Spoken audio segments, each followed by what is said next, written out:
आज हाम्रो घरमा चाहिँ मोमो बनाउँदैछ। नानीको स्कुल छुट्टी भएको बेलामा नानीहरूको स्कुल लाग्यो भने त मोमो खान पाउँदैन, सबैजना थाकेको हुन्छ नानीहरूको स्कुल छुट्टी भएको बेलामा। आज हाम्रो घरमा मोमो बनिँदैछ। टाइममै बनाएर दिनुपर्छ, नानीहरूलाई फेरि सुत्छ, भोलि बिहान स्कुल जान्छ। अब स्टार्ट गर्नुपर्छ हामी बनाउनु। यो चाहिँ मैले मोमोको मसला पनि बनाइसकेँ, रेडी पारिसकेँ।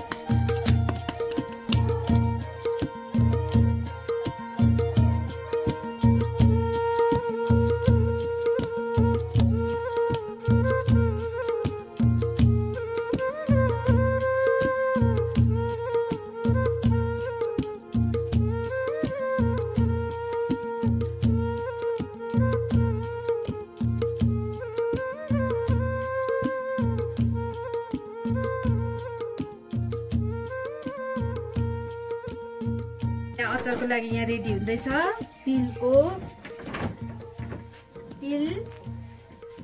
लसुनको अचार। अब अचार चाहिँ म बनाएर रेडी पार्छु।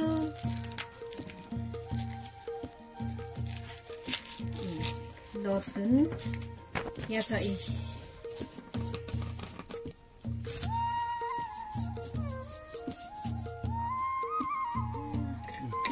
तिल भुटेको। अब तिलको अचार लसुन हालेर मोमोमा, तर तिल छरपस्ट भयो, तालियो।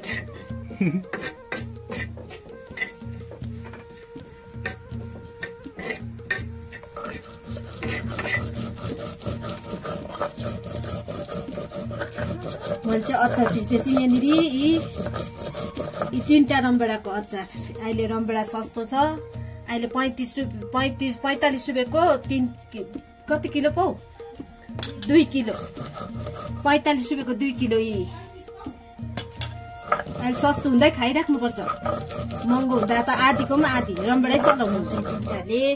लसुन पनि ठुलो छ यी अहिलेको भोटे लसुन, तर यसमा टेस्टै हुँदैन है, सानोको जस्तो तिखर चाहिँ हुँदैन। सानो चाहिँ तिखर हुन्छ।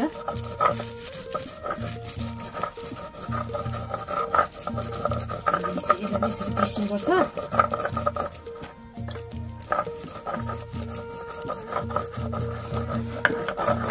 त्यसरी हातले अर्ग्यानिक, यो चाहिँ अर्ग्यानिक भन्छ होइन पिसेको। मिक्सीमा चाहिँ होइन, यी मिक्सीमा चाहिँ हामी पिस्दैन मोमोको अचारहरू।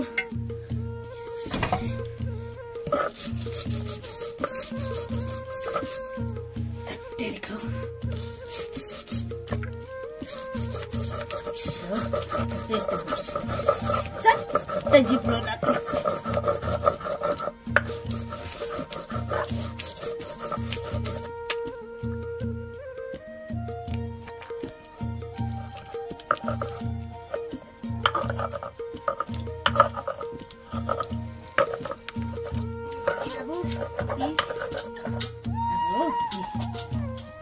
बिहानसम्म खाँदा पनि हुन्छ हो, पिसिराखेको छ नि। अहिले त गनाउँदैन, त्यति साह्रो गरम छैन नि।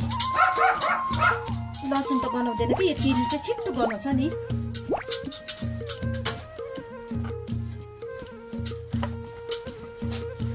हाम्रो अचार भयो रेडी मोमोको।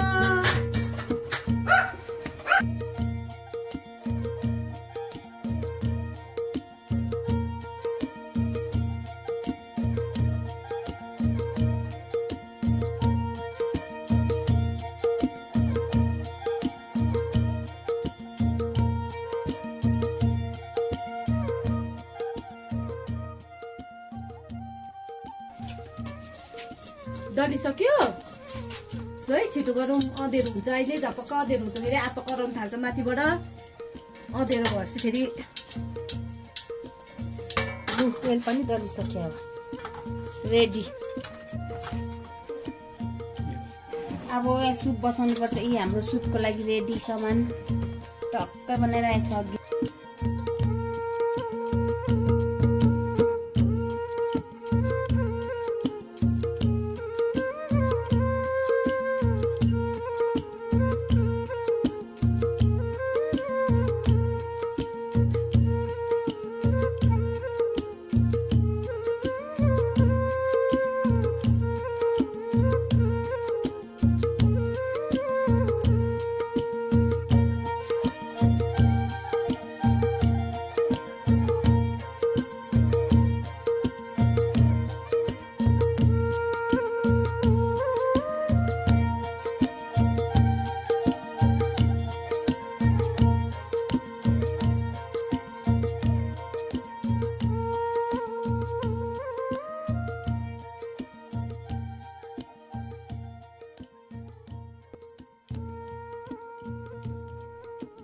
चाहिँ मोमो बनाउने स्टार्ट गरेको रात पर्दै गयो, नानीहरूलाई ढिलो हुन्छ।